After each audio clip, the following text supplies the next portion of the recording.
ఆశపడతా ఉన్నాను. ఒక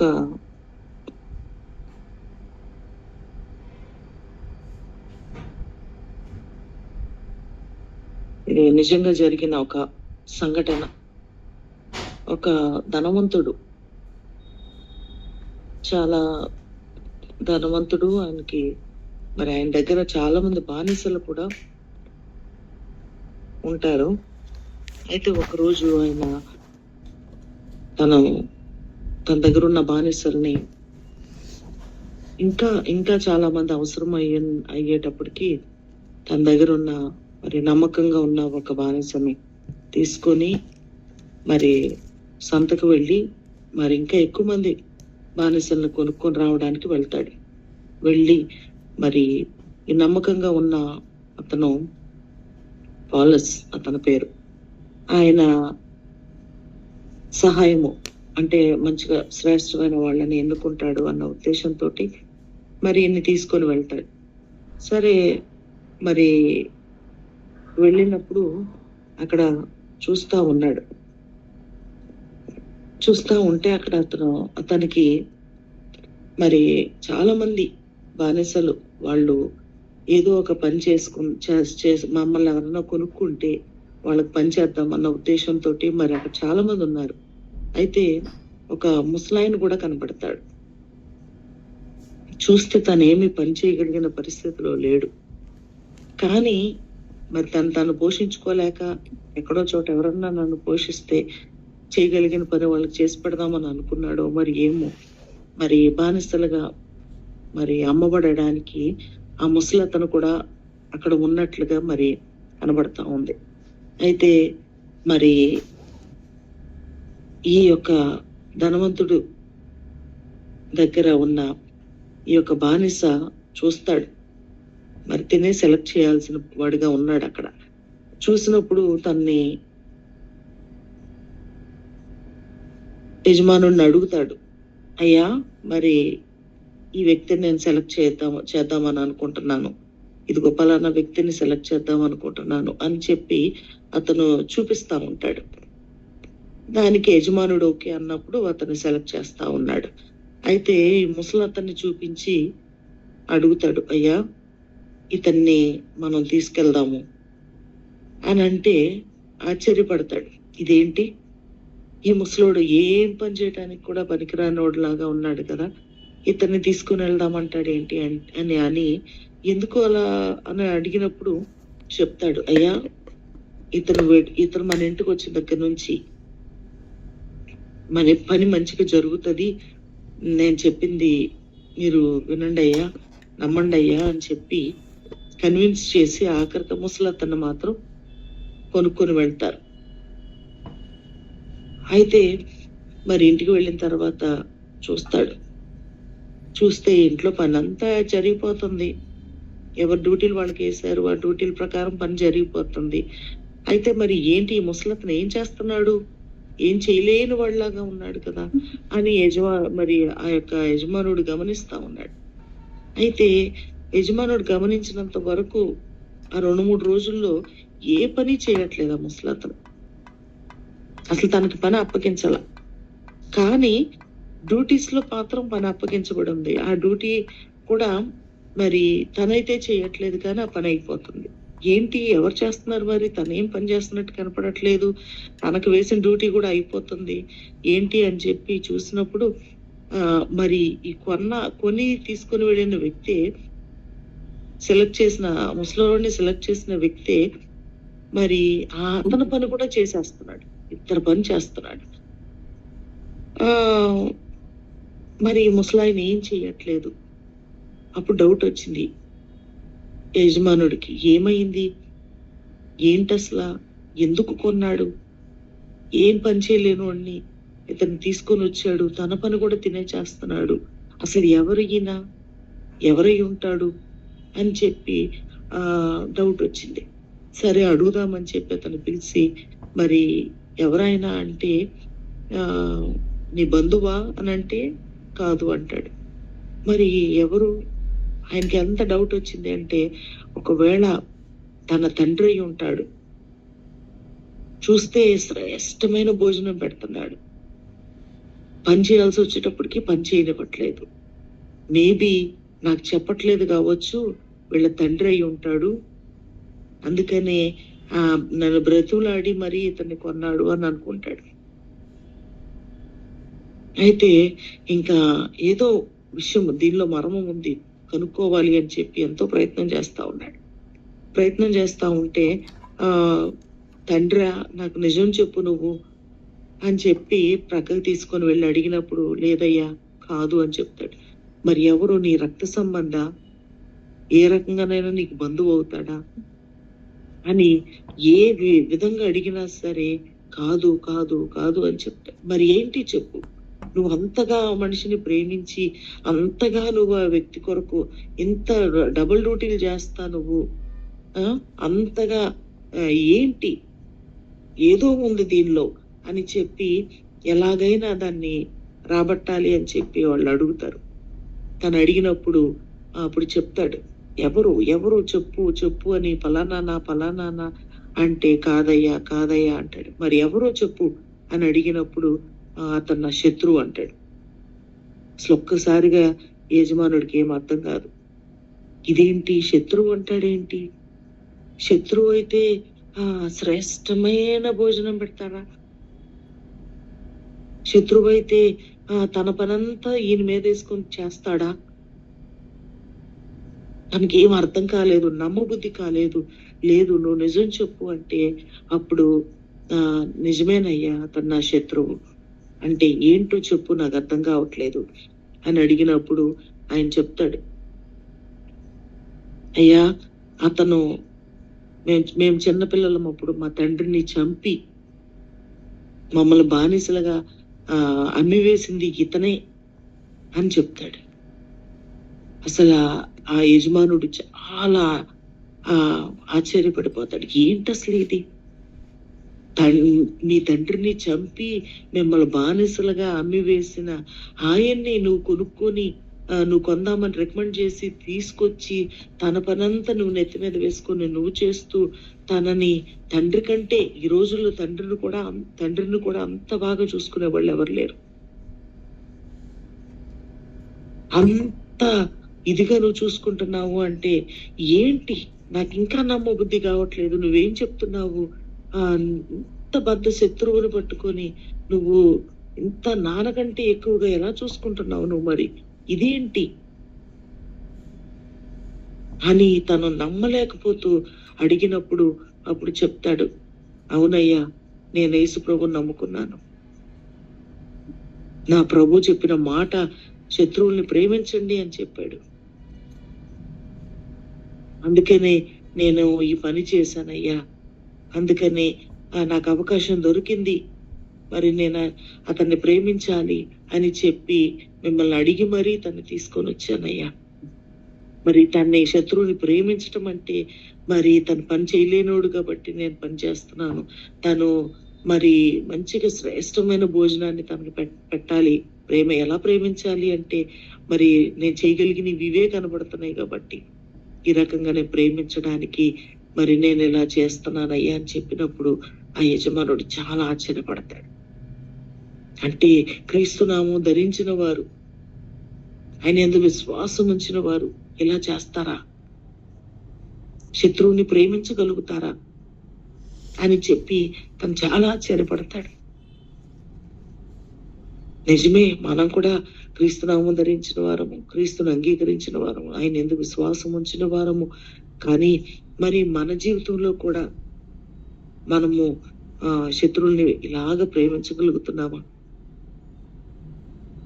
అలాంటి పరిస్థితుల్లో మరి మనం ప్రేమించగలమా?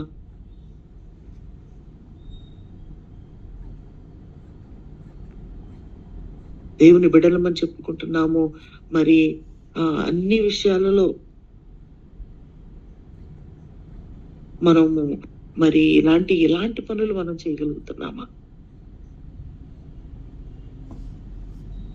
మనము ఒక మాట అన్న వాళ్ళని క్షమించగలుగుతున్నామా? కనీసం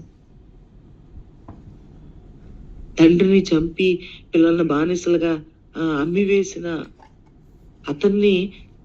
అతని పట్ల మరి అలాంటి ప్రేమను కనపరిచి ఎంత క్షమిస్తే మరి అలా ప్రేమించగలుగుతాం.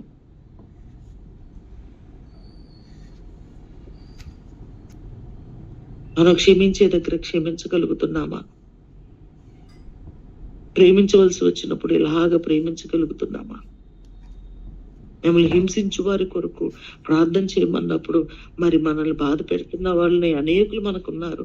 వీళ్ళు ఇలా బాధ పెడుతున్నారు, వాళ్ళు అలా చేస్తున్నారు అని చెప్పి మనము వాళ్ళని వీళ్ళని మరి వాళ్ళ గురించి అనుకుంటున్నాము. కానీ మరి వాళ్ళ కొరకు ప్రత్యేకంగా వాళ్ళ కొరకు ప్రార్థన చేయగలుగుతున్నామా?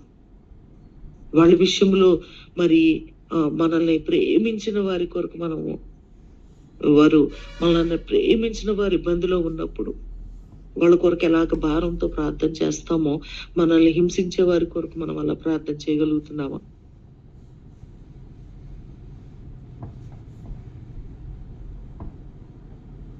ఇలాగా అనేకమైన విషయాలలో మన భక్తిని మనము మరి ఇతరులకి కనుపరుచుకోవడానికి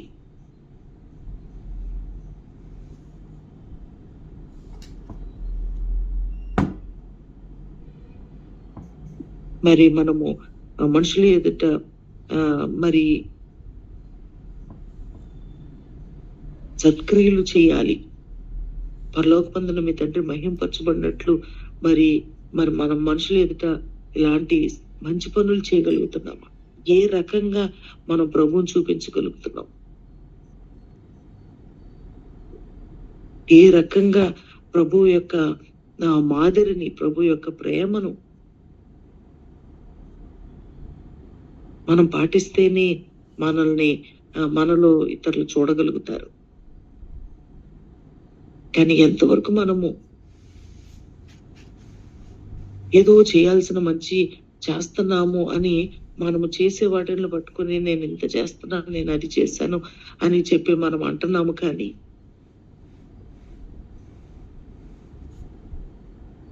ఇలాంటి ఈ మెట్టు మనకు సాధ్యమవుతుందా?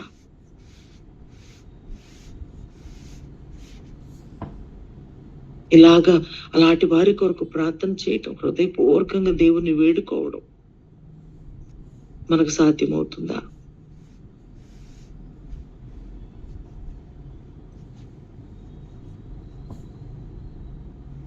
నిజంగా ప్రభు మరి రక్షించబడిన మనల నుంచి ఆశించేది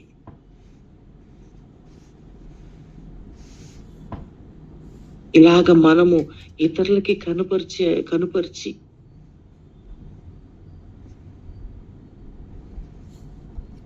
మరి అనేకులను మనం దేవుని కొరకు ఆకర్షించవలసిన వారిగా ఉన్నాం.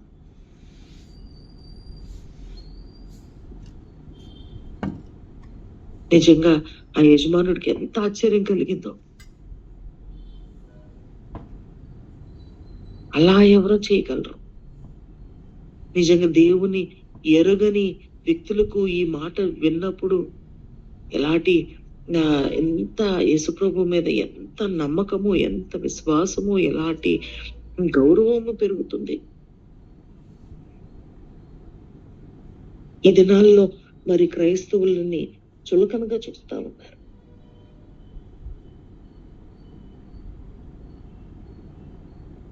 ఇంకా మరి క్రైస్తవులుగా మన యొక్క ప్రవర్తన కూడా చాలా చీప్ గా కనబడతా ఉన్నప్పుడు ఇంకా చులకనైపోయే పరిస్థితులే కనబడుతున్నాయి. ఎవ్వరూ చేయలేని పని మరి మనం చేయగలుగుతున్నప్పుడు ఇలాంటి సంఘటనలు, ఇలాంటి విషయాలు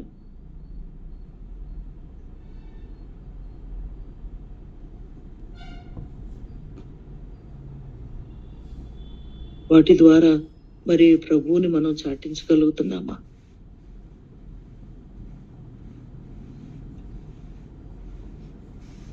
మన మధ్య మనతో పాటు పనిచేస్తూ మరి దేవుణ్ణి ఎరుగని వారు ఎంతో మంది ఉన్నారు.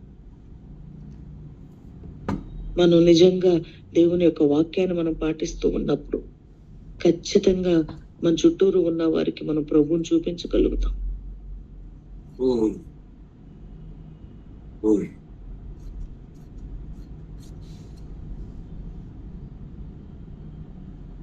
ఒక ఆ స్కూల్లో చాలా మంది పిల్లలు ఉంటారు. ఇంతకు ముందు కూడా నేను చెప్పినట్లున్నాను. ఒక స్కూల్లో చాలా మంది పిల్లలు ఉంటారు. మరి ఆ స్కూల్లో ఆ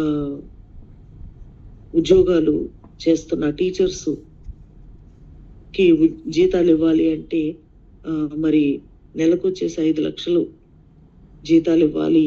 అలాగా మరి ఒకసారి ప్రిన్సిపల్ గారు చెప్తారు, టీచర్స్ ని పిలిచి వాళ్ళకి జీతాలు ఇవ్వాలి అని చెప్పి ఆ బ్యాంక్ లో ఉన్న ఆ నెలలో మొదటి వారము మరి జీతాలు ఇవ్వాలి అని చెప్పి ఆ టీచర్స్ ని పిలిచి వెళ్ళి చెక్ రాసిచ్చి మరి 5 లక్షలు క్యాష్ విత్డ్రా చేసుకొని రమ్మని చెప్పి పంపిస్తారు. వాళ్ళు వెళ్తారు, వెళ్ళి ఆ క్యాష్ డ్రా చేసి ఆటో వేసుకొని వెళ్ళి క్యాష్ విత్డ్రా చేసుకొని వస్తారు. వచ్చిన తర్వాత ఆ బ్యాగ్ పట్టుకొని మరి వాళ్ళు ప్రిన్సిపల్ గారి దగ్గరికి వచ్చినప్పుడు ఒక మాస్టర్ అంటారు, ఏదండి ఆ బ్యాగ్ ఇటు ఇవ్వండి అంటే, మీ దగ్గరే ఉండాలి కదా, మీరే పట్టుకున్నారు కదా అంటారు. ఇద్దరు ఒకళ్ళనొకళ్ళు అట్లా అనుకొని ఆఖరికి వాళ్ళిద్దరి దగ్గర లేదు బ్యాగ్. చాలా కంగారు పడిపోతారు. అయ్యో మీరు పట్టుకున్నారు అనుకున్నాను అని ఇంకొకళ్ళే ఉన్నాయి, మీరు పట్టుకున్నారని అనుకున్నాను నేను అని చెప్పి అంటారు. ఆఖరికి ఇద్దరు కలిసి దాన్ని ఆటోలో మర్చిపోతారు.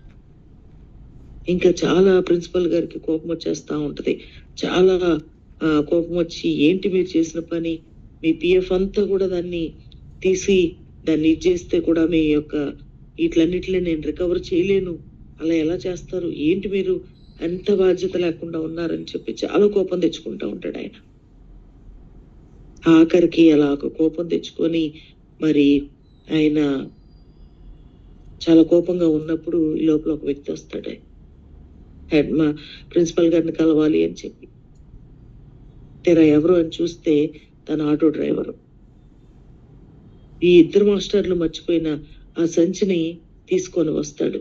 హెడ్ మాస్టర్ దగ్గరకు వచ్చి మరి ఆయన్ని అడుగుతారు, అయ్యా ఇదిగోండి ఈ సంచి, మరి మీ మాస్టర్లు మరి ఆటో ఎక్కారు, ఈ డబ్బులు మర్చిపోయారు అని చెప్పినప్పుడు ఆయన ఆశ్చర్యపడిపోతాడు. అరే డబ్బులు ఎవరు తీసుకొని వచ్చేస్తారు, వీళ్ళు ఏ ఆటో ఎక్కారో తెలియదు, ఏ మనుషులు తెలియదు, ఇంక ఇప్పుడు ఎలాగా అని అనుకుంటున్న సమయంలో నిజాయితీగా తను మరి ఆటో డ్రైవర్ ఆ కవర్ బ్యాగ్ తీసుకొని వస్తాడు. అప్పుడు ఆయన ఆశ్చర్యపడి అడుగుతాడు, అయ్యా నువ్వు ఈ బ్యాగ్ లో ఏమున్నాయో చూసావా అని అడుగుతారు. చూశానండి అంట. అయినా తీసుకొని వచ్చాడు అంటే అది చాలా ఆశ్చర్యం అనిపించింది. అప్పుడు వాళ్ళు అడుగుతారు, వాళ్ళు అక్కడే నుంచోబెట్టి ఆటో డ్రైవర్ని ఆ డబ్బులన్నీ కౌంట్ చేస్తే ₹1 కూడా తగ్గిపోదు, తక్కువ కాదు. సరే ఇంత నమ్మకంగా ఉన్నాడు అని ఇంకా ఆశ్చర్యంగా మరి ఆ ప్రిన్సిపల్ గారు ఇంకా ఏమేమో అడుగుతా ఉన్నారు క్వశ్చన్స్. అట్లా అడుగుతా ఉంటే అప్పుడు ఆయన చెప్తాడు, ఎలాగా ఇది సాధ్యమైంది, నీకేం అప్పులు లేవా, నీకు అవసరతలు లేవా, అంటే నాకు అన్నిటికీ ఉన్నాయని చెప్తాడు. అప్పులు ఉన్నాయి, తనకు చాలా అవసరతలు ఉన్నాయి, చాలా ఇబ్బందుల్లో ఉన్నాడు. కానీ తను ఎలా ఈ డబ్బులు తీసుకొని వచ్చి ఇవ్వగలిగాడు అని అడిగినప్పుడు చెప్తాడు. ఆయన హెబ్రీయులకు రాసిన పత్రిక 13వ అధ్యాయము 5వ వచనాన్ని బైబిల్ తన జోబులో ఉన్న క్రొత్త నిబంధన చిన్న బైబిల్ నలిగిపోయి ఉన్న బైబిల్ని ఓపెన్ చేసి ఆ హెబ్రీయులకు రాసిన పత్రిక 11వ అధ్యాయం 5వ వచనాన్ని చదువుతాడు. చదివి ఇదండి నా విశ్వాసము అని చెప్తాడు. ఎవరైనా ఒకరు చదవగలరా మాట?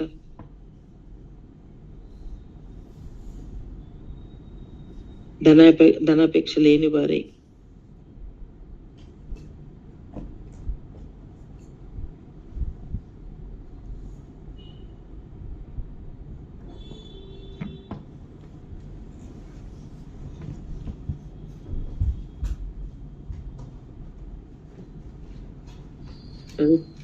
చదువుతారా ఎవరన్నా?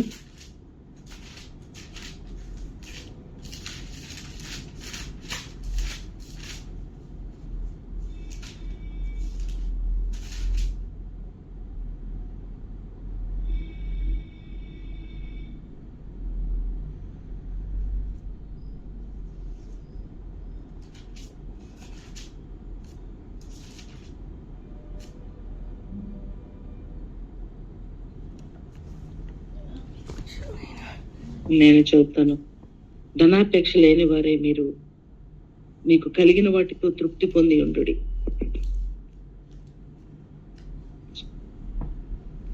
నిన్ను ఏమాత్రము విడువను, నిన్ను ఎన్నడూ ఎడబాయను అని ఆయనే చెప్పాను కదా. కాబట్టి ప్రభు నాకు సహాయుడు, నేను భయపడను, నరమాత్రుడు నాకేమి చేయగలడు అని మంచి ధైర్యంతో చెప్పగల వారమై ఉన్నాం.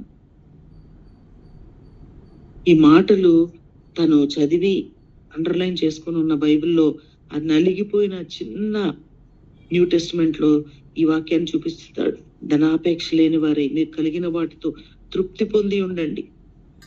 నిన్నేమాత్రము విడువను, నిన్నెన్నడూ ఎడబాయను అని ఆయనే చెప్పాను కదా. కాబట్టి ప్రభు నాకు సహాయం చేస్తాడు, నేను భయపడను, నాకెవ్వరూ ఏం చేయలేరు అని చెప్పి ఈ మాటను బట్టి దేవుడే నాకు తోడుగా ఉంటానన్నాడు, నన్ను ఎన్నడూ విడువనన్నాడు, నన్ను ఎన్నడూ ఎడబాయని అన్నాడు. కాబట్టి నేనెందుకు ఈ డబ్బులు ఆశించాలి, దేవుడు నాకు సహాయం చేస్తాడు కదా అని చెప్పి ఆ విశ్వాసముతో నేనున్నానండి. అందుకనే నేను ధైర్యంగా తీసుకొని వచ్చి డబ్బులు మీకు ఇవ్వగలిగాను. నా ప్రభు నాకు సహాయం చేస్తాడు. నన్ను విడువను, నన్ను ఎడబాయను అని వాగ్దానం చేసిన దేవుడు అండి ఆయన. నాకెన్ని అవసరాలున్నా నా ప్రభువుని వైపు నేను చూస్తున్నాను కాబట్టి, దేవుని వాక్యాన్ని నేను నమ్మాను కాబట్టి, నేను ఖాళీగా ఉన్నప్పుడు, ఆటో కిరాయి లేనప్పుడు కూర్చొని ఈ యొక్క గ్రంథాన్ని చదువుకుంటానండి అని చెప్పినప్పుడు ఆయన ఇంకా ఆశ్చర్యపడతాడు. ఏంటి విషయం అంటే, ఎందుకు అంత ఆశ్చర్యపడతాడంటే, ఎప్పుడైతే ఈ ఆటో డ్రైవరు ఆ యొక్క న్యూ టెస్టిమెంట్ ని, చిన్న క్రొత్త నిబంధనని తీశాడో తనకి వెంటనే తను ఆశ్చర్యపడిపోతాడు. ఒక్కసారి ఆ పుస్తకం ఇస్తారా అని చెప్పి ఆయన తీసుకుంటాడు. తీసుకొని దాన్ని అలా పట్టుకొని మొదటిగా పేజీ అలా తీయగానే దానిలో గిడియన్స్ అని చెప్పి వాళ్ళ నెంబర్ ఉంది. ఆ బైబిల్స్ ఎవరు పంచిపెట్టారో వాళ్ళ నెంబర్ ఉంది. వెంటనే వాళ్ళకి కాల్ చేస్తాడు. కాల్ చేసి ఆయన అడుగుతారు, అయ్యా మీరు ఎన్నో సంవత్సరాలుగా వచ్చి నా స్కూల్లో పిల్లలకి బైబిల్స్ పంచి పెడతామని చెప్పి నన్ను అడుగుతా ఉన్నారు, నేను మాత్రం పర్మిషన్ ఇవ్వలేదు. అయ్యా నన్ను దయచేసి మన్నించి మీరు ఎంత త్వరగా రాగలరో అంత త్వరగా వచ్చి మా స్కూల్లో ఉన్న ఈ 4,000 మంది పిల్లలకి మీరు వెంటనే బైబిల్స్ పంచి పెట్టాలని నేను కోరుకుంటున్నాను అయ్యా అని చెప్పి చాలా మెల్లనైన స్వరంతో, చాలా మంచిగా, మరి చాలా రిక్వెస్టింగ్ గా తను అడుగుతాడు. వాళ్ళు ఆశ్చర్యపడతారు. ఎందుకంటే వాళ్ళందరికి వాళ్లే వచ్చి వాళ్ళు బైబిల్స్ పంచిపెట్టాలి అని చెప్పి ఎన్నోసార్లు ఈ స్కూల్ ప్రిన్సిపల్ గారిని రిక్వెస్ట్ చేస్తే ఆయన అస్సలు మీకు వీల్లేదు, మీరు ఎప్పుడు కూడా ఈ పని చేయడానికి వీల్లేదు, నేను ఎన్నిసార్లు చెప్పాలి మీకు, మరలా ఎప్పుడూ రావద్దు అని చెప్పి చాలా చాలా గట్టిగా మాట్లాడి మరి ఆయన పర్మిషన్ ఇవ్వలేదు. కానీ ఎప్పుడైతే ఆ యొక్క నిజాయితీ పరుడైన ఆటో డ్రైవర్ ని చూశాడు, దేనిని బట్టి ఆ నిజాయితీ, దేనిని బట్టి తను అంత నమ్మకంగా ఉన్నాడు అని తను గ్రహించినప్పుడు, అరే ఇంత శ్రేష్టమైన గ్రంథాన్ని నేను తృణీకరించింది, నేను ఇంక దీనిలో ఏదో ఉన్నది అనుకున్నాను, ఇలా అనుకున్నాను, అలా అనుకున్నాను, కానీ ఈ రోజున ఈ గ్రంథంలో ఉన్న మాటను నమ్మిన వాడి యొక్క నమ్మకత్వాన్ని బట్టి నేను పోగొట్టుకున్న దాన్ని మరలా పొందుకున్నాను అని చెప్పి చాలా తను మనసు మార్చుకుంటాడు. క్రైస్తవులుగా ఒక క్రైస్తవుడి యొక్క నిజాయితీ, ఒక క్రైస్తవుడి యొక్క మరి ప్రేమను బట్టి, శత్రువుని ప్రేమించగలిగిన దానిని బట్టి ఎలాగా మరి అన్యులైన వారు ప్రభు తట్టి తిరిగినట్లుగా మనం చూస్తా ఉన్నాం. ఎంతో మందికి సువార్త ప్రకటించే గొప్ప అవకాశాన్ని సంపాదించుకున్నట్లుగా మనం చూస్తున్నాము. మనము క్రీస్తునామం ధరించిన వారమే, మనము ప్రభువుని అంగీకరించిన వారమే. ఇలాంటి శ్రేష్టమైన మరి వ్యక్తిత్వాలు మనం కలిగిన వారుగా ఉన్నామా? ఇలాంటి నమ్మకత్వం మనం కలిగిన వారుగా ఉన్నామా? అనేక సందర్భాలు మరి మనకి ప్రభువుని కనపరిచే సందర్భాలు కనబడుతున్నాయి.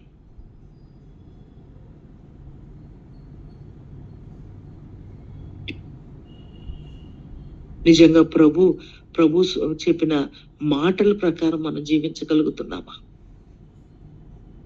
మనము క్రీస్తు మాటలను మనము పాటిస్తా ఉన్నప్పుడు,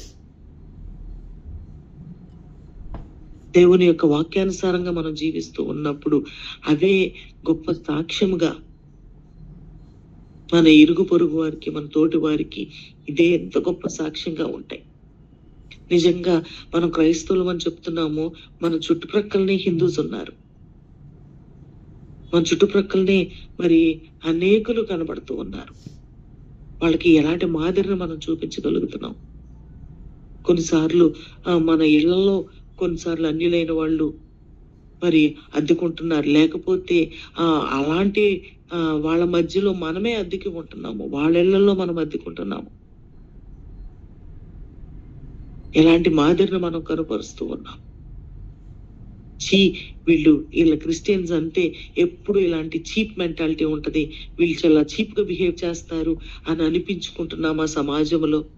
లేకపోతే ఇలాంటి శ్రేష్టమైన విలువలను పోషించుకుంటూ దేవుని నామాన్ని మహింపరచగలుగుతూ ఉన్నామా? ఎన్నో అవకాశాలు వస్తాయి, ఎన్నో పరిస్థితులు మనము ఎదుర్కొంటా ఉన్నాము.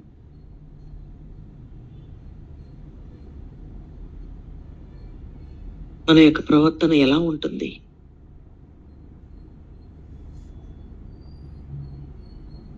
మనము సంఘానికి వస్తున్నాం కాబట్టి మన సంఘంలో వాళ్ళు ఎవరన్నా కనబడినప్పుడు వాళ్ళ ముందు మనం ఏదో మాదిరి కనపరుచుకోవాలని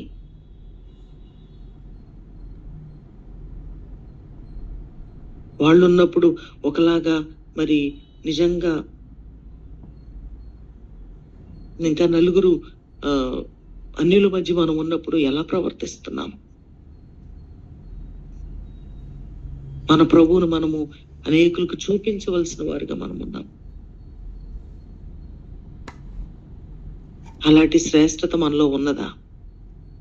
అలాగా మనకున్న అవకాశాల్లో మన ప్రభువుని మహింపరుస్తూ, ఆయన కనపరుస్తూ, మరి ఆయన నామాన్ని ప్రకటించగలిగిన వారిగా మనం ఉన్నామా?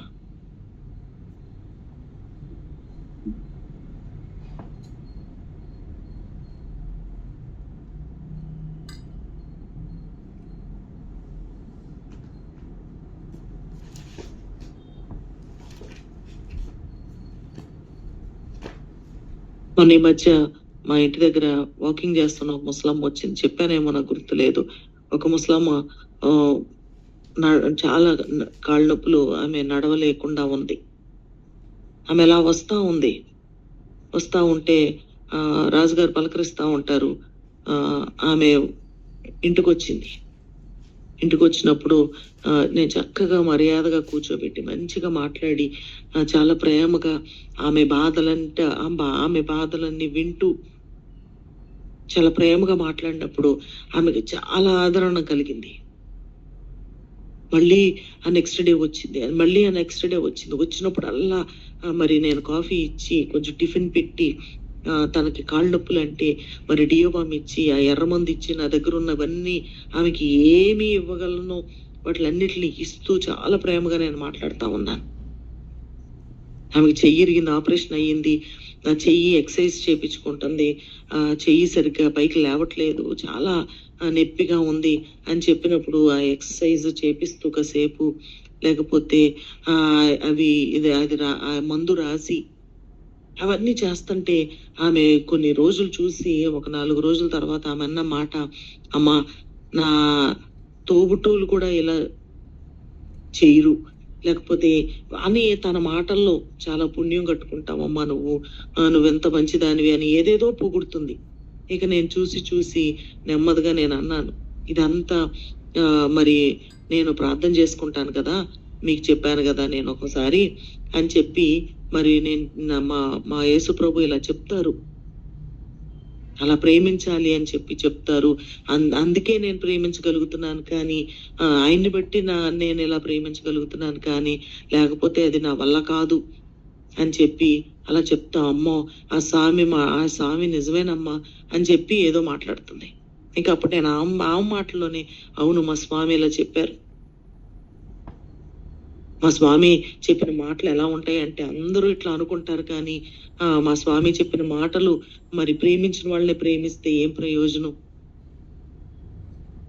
అని చెప్పి ఎలాంటి మాటలు చెప్తారంటే అమ్మో అని చెప్పి చాలా ఆశ్చర్యపడతా ఉంది. అందుకని నేను ఇలాంటి ఎవరికైనా మనము ఏమన్నా హెల్ప్ చేయాలి అంటే మరలా తిరిగి మనకి హెల్ప్ చేయగలిగిన వాళ్ళకి మనం హెల్ప్ చేస్తే ఏం ప్రయోజనం? మనకి మరలా తిరిగి ఇవ్వలేని వాళ్ళకి, మనకి మరలా తిరిగి ఏమి చేయలేని వాళ్ళకి కూడా మనము ఇలాగ ప్రేమతో చెయ్యాలి. ఎవరు చేయరు కదా. మళ్ళీ తిరిగి మనకి చేసే వాళ్ళకి మనం చేస్తాం, కానీ మనకి తిరిగి మనకి ఏమి చేయలేని వాళ్ళకి మనము చెయ్యాలి అంటే మనం చెయ్యం కదా.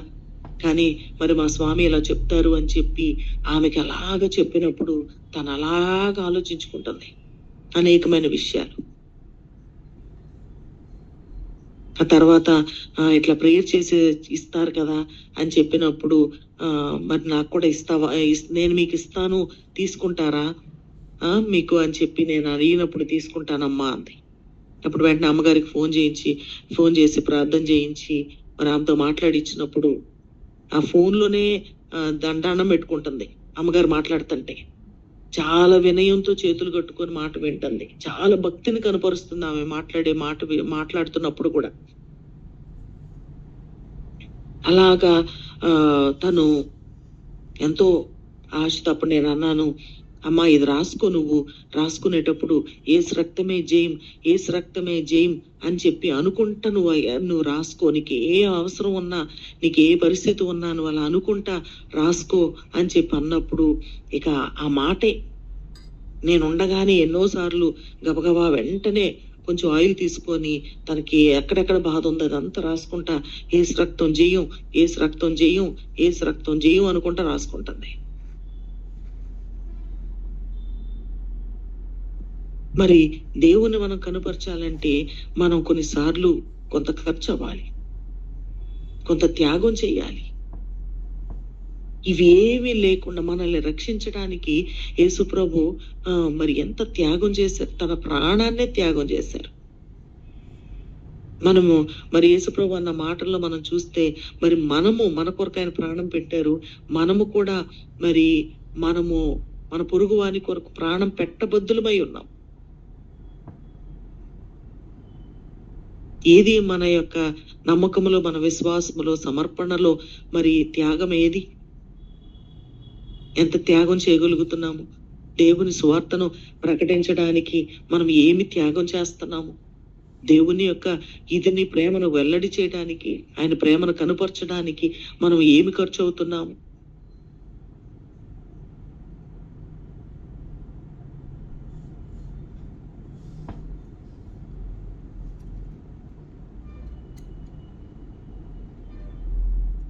కాబట్టి దేవుని ఎరిగిన వారి మన సంఘాలలో కూడా మరి రక్షించబడిన వారి యొక్క విశ్వాసాన్ని బట్టి వారిని బట్టి అనేకులు ప్రభువుని తెలుసుకోవాలి. వారి యొక్క మాదిరిని బట్టి ఇంకా మారు మనసు పొందని వాళ్ళు మారు మనసు పొందాలి. ఒకసారి ఒక సంఘంలో ఆ మారు మనసు పొందండి అని చెప్పి అంటా ఉంటే ఆ తల్లి అంటా ఉందంట, ఆ మారుమనసు పొందిన వాళ్ళు ఏం చక్కకుంటున్నారులే, వాళ్ళు మేము మారుమనసు పొందటానికి.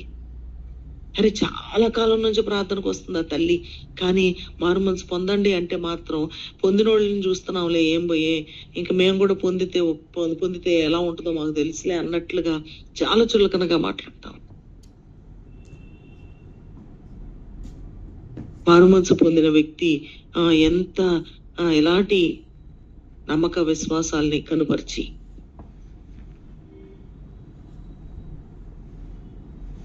అలా మంచిగా ఉండగలిగినప్పుడు మరి ఇతరులు ఆకర్షించబడతారు. కానీ రక్షించబడిన వారిని చూసి మరి ఇతరులు ఆకర్షించబడటం కాదు కదా, వాళ్ళు రమ్మని అడుగుతుంటే ఎందుకు, వాళ్ళలో ఉన్న మంచి ఏంటి, మాలో లేని మంచి ఏంటి, ఎందుకు పొందాలి అనే దానికి మరి వాళ్ళని చూపించి ఏమీ తేడా కనిపించట్లేదు. మారుమనసు పొందిన వాళ్ళని చూసి అబ్బా నేను కూడా పొందాలి నేను కూడా ఇలాంటి ఏళ్లకలాగా యేసుప్రభు యొక్క మనస్సు కలిగిన వ్యక్తిగా నేను ఉండాలి అని ఆశపడేటట్లుగా మనం వాళ్ళని ఆకర్షించలేని వారిగా మన ప్రవర్తన ఉంటుంది.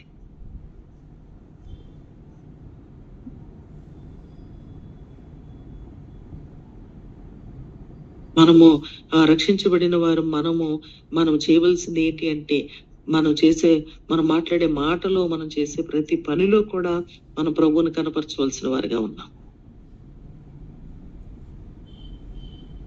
ఆయన నామాన్ని గణపరచవలసిన వారిగా ఉన్నాము. కానీ నిత్యము ఆయన నామం దూషించబడే రక్షించబడిన నన్ను బట్టి ఆయన నామం దూషించబడే పరిస్థితుల్లో ఒకవేళ ఉన్నట్లయితే ఎంత విచారం. ఒకసారి మరి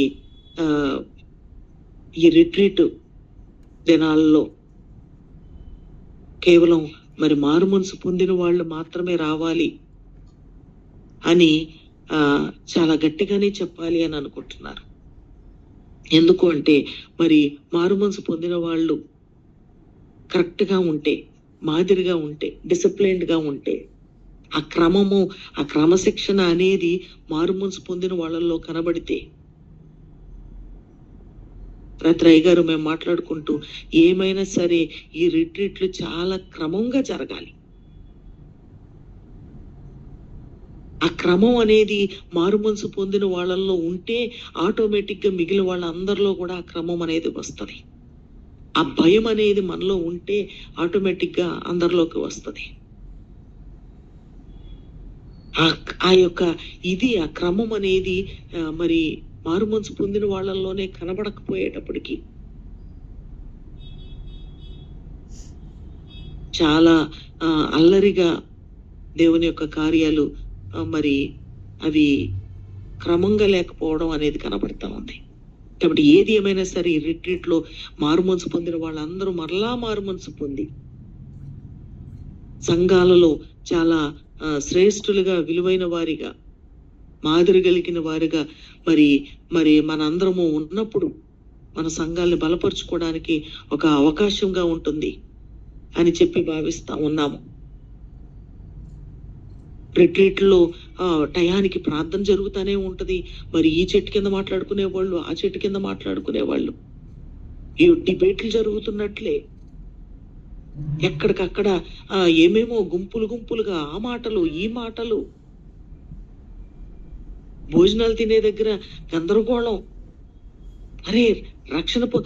అనేకులు వస్తున్నారు పోనీ రెండో శనివారం, కానీ రక్షణ పొందిన వారు ప్రవర్తన ఎక్కడన్నా కరెక్ట్ గా ఉంటుందా? వాళ్ళు ఎగబడుతున్నట్టు కనబడుతున్నారు, వాళ్ళు మాట మాట్లాడేలాగా కనబడుతున్నారు, పోట్లాటలాగా కనబడతా ఉంది. గలిబిలి సృష్టించేవారుగానే మరి మారు మనసు పొందని వారు అలా ఉంటే మనం మిగిలి పొందిన వాళ్ళు కొంచెం సర్దొచ్చు. కానీ పొందిన వాళ్లే గలిబిలి చేస్తా ఉన్నారు. ఇవన్నీ చూస్తా ఉన్నప్పుడు మరి చాలా విచారం అనిపిస్తా ఉంది. గట్టిగా మాట్లాడడం, మారు మనసు పొందిన వాళ్లే గట్టిగా మాట్లాడటం, వ్యర్థమైన మాటలు మాట్లాడటం, ఎక్కడ ఓర్చుకోలేని, సహించుకోలేకుండా గట్టిగా మాట్లాడుతున్న పరిస్థితి కనబడతా ఉంది. మారు మనసు పొందని వాళ్ళు గబుక్కు నోరు పారేసుకుంటే పొందిన వాళ్ళు మరెక్కువగా నోరు పారేసుకుంటున్న, నిర్భయంగా నోరు పారేసుకుంటున్న వారిగా కనబడతా ఉన్నారు.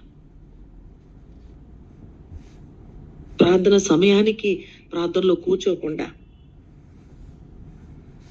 కేవలము మరి మారు మనసు పొందిన మనము క్రమాన్ని పాటిస్తా ఉన్నప్పుడు ఆటోమేటిక్ గా ఆ వాతావరణం అంతా కూడా చాలా క్రమంగా ఉంటది. ఈ రిట్రీట్ లో దేవుని బిడ్డలు కోరుకుంటున్నది అదే. కొద్దిమంది వచ్చినా చాలు, మారు మనసు పొందిన వాళ్ళు మాత్రమే రావాలి, మరి అనారోగ్యంగా ఉన్న వాళ్ళని తీసుకొని రావద్దు, చంటి పిల్లల తల్లులు రావద్దు అని చెప్పి చాలా స్ట్రిక్ట్ గా చెప్తున్నారు.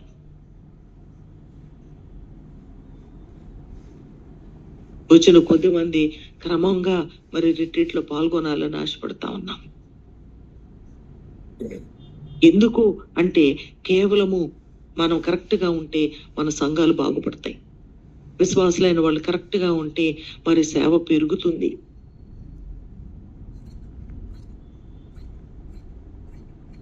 రక్షించబడిన మనము మనల్ని మనం కరెక్ట్ గా ఉండేలాగా మరి మనం ఈ రిట్రీట్ లో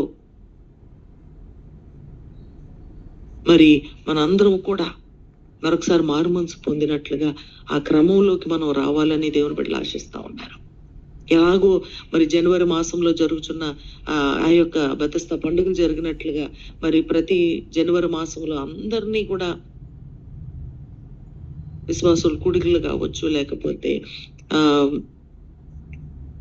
స్వార్థ సభల్లాగా మరి బెతస్తా పండుగ కావచ్చు, అలాంటప్పుడు అందరూ రావచ్చు అని చెప్పి మనం ఇచ్చేద్దాం, కానీ ఈ రిట్రీట్లో మాత్రం ఇలా క్రమంగా జరిగించాలని ఆశపడతా ఉన్నారు. మరి ప్రార్థనా పూర్వకంగా మనందరం కూడా రిట్రీట్లో పాల్గొనడానికి సిద్ధపడతాం. ప్రార్థనతో సిద్ధపడి మరి మీరందరూ రావాల్సిందిగా మనం చేస్తా ఉన్నాం. కాబట్టి ఈ దినమున మనం చెప్పుకున్న మాటలు కూడా క్రీస్తునామం ధరించిన వారి యొక్క మాదిరి ఎలాంటి మాదిరి, మనం కూడా అలాంటి విశ్వాసపు మెట్టులో అలాగా దేవుని యొక్క వాక్యాన్ని నెరవేర్చగలిగిన వారిగా మన జీవితాల్లో మనం కూడా ముందుకు వెళ్ళవలసిందిగా మరి నామం పేరట కోరుకుంటూ ప్రార్థన చేసుకుందాం.